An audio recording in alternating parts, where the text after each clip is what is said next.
የትላንትናውን ጨዋታ ምክንያት በማድረግ የአርሰናል ተጫዋቾች በሙሉ የኢትዮጵያ ተጫዋቾቹን እኛ ራሳችን እናሰለጥናለን የኛን ዕውቀት በመውሰድ ኢትዮጵያ ውስጥ ብዙ ጨዋታ መካሄድ አለበት በማለት የአርሰናል ተጫዋቾች በሙሉ አሳወቁ።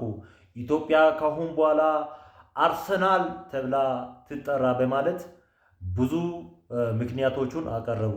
የኢትዮጵያ ሕዝብ በሙሉ የአርሰናል ደጋፊ እንደሆኑ ሁሉም ሰው ተረድቷልና አርሰናል ለኢትዮጵያ ደጋፊዎች በሙሉ 70 ሚሊዮን ፓውንድ በመመደብ አንደኛ ሆኖ ታውቋል። እና የአርሰናል ደጋፊዎች በሙሉ ካሁን በኋላ ጨዋታ ሲያዩ ራሱ ደስ ቲቪ እንዳይከፍሉ እና በነፃ እንዲያዩ ይሄ አገልግሎት ለነሱ አበረከተላቸው። ስለዚህ የአርሰናል ተጫዋቾች በሙሉ አሁን ወደ ኢትዮጵያ ይመጣሉ።